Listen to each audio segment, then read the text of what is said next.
I fear good news because karma has a way of balancing things out. I forget, of course, I live in Ohio, where karma is dealt on the first Tuesday of November.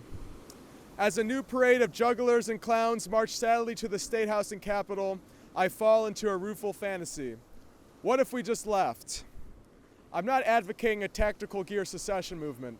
That's what we're running from. Rather, I'm pitching a messy celebrity divorce between a slur-slinging soap star and a poetry-aware Playboy bunny.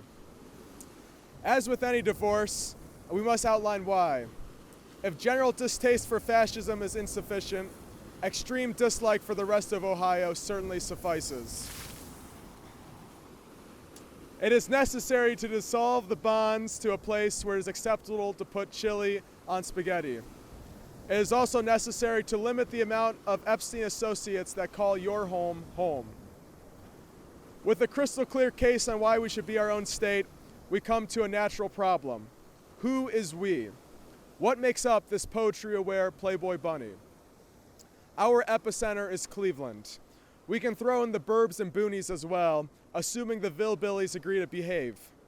Our border would extend past Akron to Canton, veer east to East Liverpool, north past Youngstown to Ashtabula, and west all the way to Toledo. This encompasses the best part of Ohio, the Rust Belt. It also gives us the most claim to our best asset, Lake Erie, while eliminating many of the breeding grounds of fascism. The inclusion of East Liverpool might seem controversial, but its riverfront status gives us a bare minimum claim to the Ohio name. From here on out, I will refer to Cleveland as Ohio and the rest of Ohio as the rest of Ohio.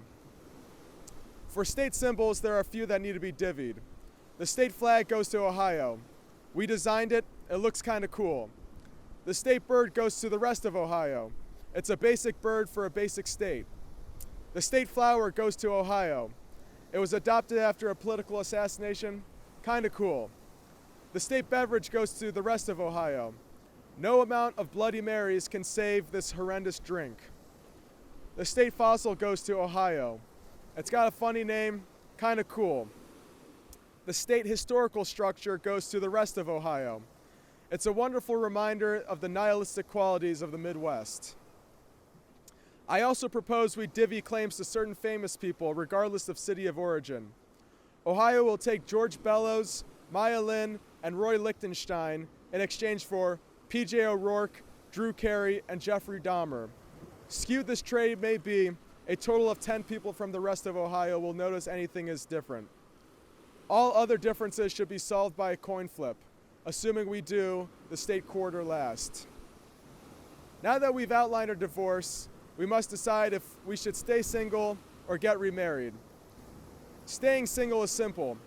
We convert Terminal Tower into our new state house, remove all voter intimidation and discriminatory laws from the current Ohio Constitution, and call it a day.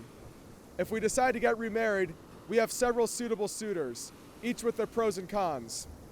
Option 1, Michigan. The pros, Iggy Pop and legal weed.